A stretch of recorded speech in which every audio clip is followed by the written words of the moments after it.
Hey, welcome to The Explainer. Have you ever really thought about the phone in your hand? You know how it was probably designed in California but assembled over in China using parts from South Korea? Or even why the price of coffee from Brazil can actually mess with your daily budget? Well, today we're diving headfirst into that whole world, the super fascinating realm of international economics. It's a huge part of the Cambridge AS level syllabus, and we're going to unpack exactly how all this stuff works. We'll get into why countries even bother trading, the constant tug of war between free trade and protection, and how money just zips across the globe in the blink of an eye. All right, so let's kick things off with a really big, fundamental question. I mean, it seems a little weird, doesn't it? If a country can make its own cars or grow its own food, why would it buy them from somebody else? Well, the answer really boils down to one powerful idea: efficiency. And that idea is called comparative advantage. Now listen closely, because this is not about being the absolute best at everything.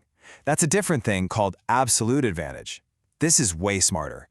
It's all about what you have to give up to produce something. So think of it like this. Let's say country A has to give up making 10 tons of wheat just to build one car, but country B, they only give up 5 tons of wheat to build that same car. Well, country B has the lower opportunity cost. That means they have a comparative advantage in making cars, even if country A is technically faster at building them. It's about being most efficient with your resources. And this diagram right here shows you exactly why this is such a game changer. That inner curve? That's what we call a production possibility curve, or PPC. It shows the absolute maximum a country can produce on its own.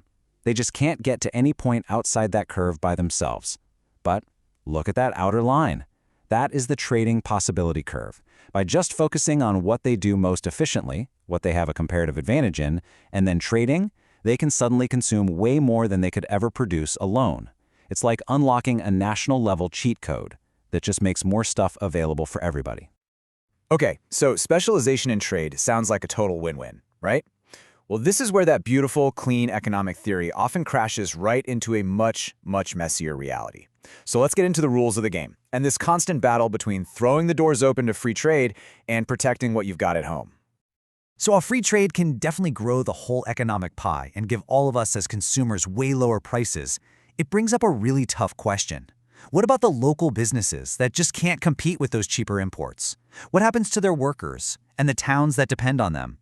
This right here is where the debate gets really intense. And that leads governments to think about something called protectionism. It's basically a catch-all term for any policy that tries to give domestic industries a bit of a leg up against foreign competition. Now, the most common tool you'll hear about is a tariff, which is really just a tax on imported goods. But they have other tools in the toolbox like quotas, which physically limit how much can be imported, or even subsidies to help out their own producers. So how does a simple tax actually pull this off? Well, it's all about messing with the price signals in the market. When you slap a tax on an imported product, you're artificially making it more expensive for your own citizens to buy. And all of a sudden, that locally made version sitting on the shelf right next to it starts to look like a much better deal. That little shift in price is often enough to get people buying local, which helps protect jobs and businesses from getting swamped by foreign competition. And this sets up one of the biggest arguments in all of economics. You've got one side saying protectionism is crucial. It can shield brand new infant industries until they're strong enough to stand on their own, it can protect domestic jobs, and it can even stop a country from becoming too reliant on just one or two products. But the other side argues that free trade is the way to go. It pushes everyone to be more efficient, it sparks innovation, and it gives consumers like you and me way more choice at lower prices. It's this constant balancing act, and the stakes are really high. Okay, so with all this stuff being bought and sold, and all this money just flying across borders, from exports to investments to foreign aid, how on earth does a country keep track of it all? The answer is a pretty amazing accounting system called the balance of payments.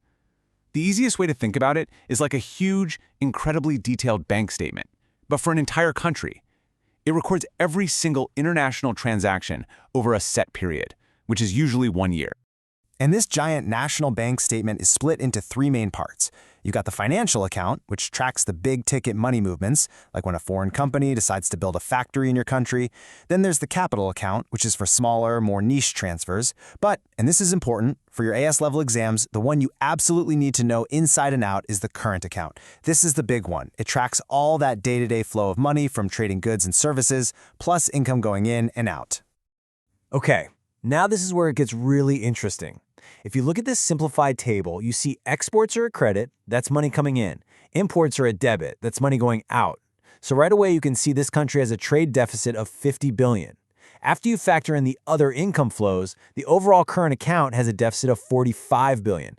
This number is a huge deal. It means this country is spending more on stuff from the rest of the world than it's earning. And just like with your own bank account, you got to cover that shortfall somehow. And that usually means borrowing money from other countries or selling off some of your assets.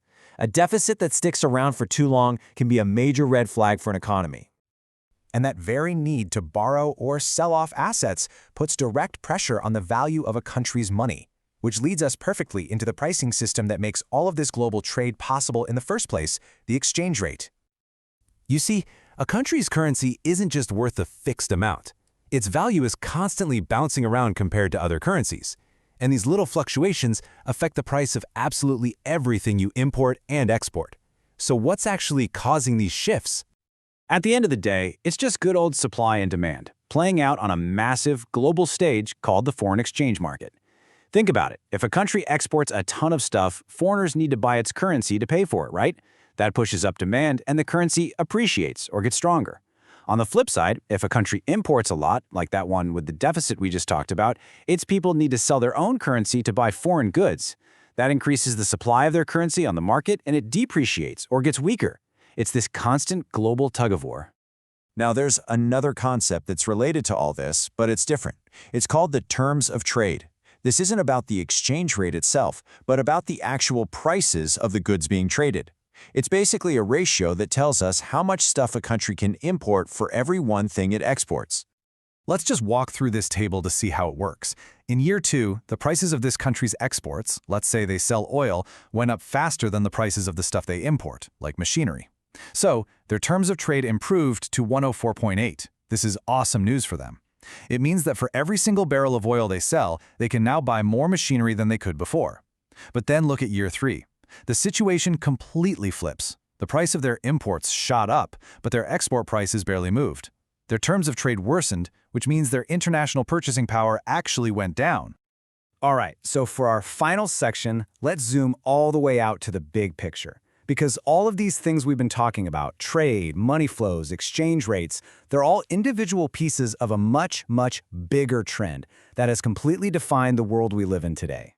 Well, this growing integration of economies all around the world, driven by things like lower trade barriers, incredible new technology, and massive flows of money, it has a name that I'm sure we all know: globalization. And just like pretty much everything else we've talked about, this interconnectedness is a total double-edged sword. On one hand, it brings amazing benefits: huge investments from foreign companies, the rapid spread of new ideas in tech, and more efficiency. But on the other hand, it comes with some serious risks.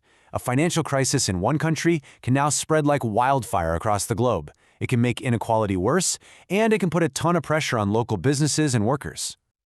This quote really hits the nail on the head. It perfectly captures the central challenge of our modern world. The benefits of globalization are absolutely real, but they aren't always shared fairly, and that creates winners and losers, both between different countries and even within them.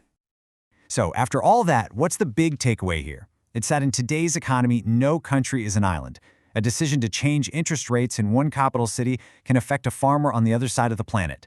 A new tariff in one trade bloc can change the price of a car thousands of miles away.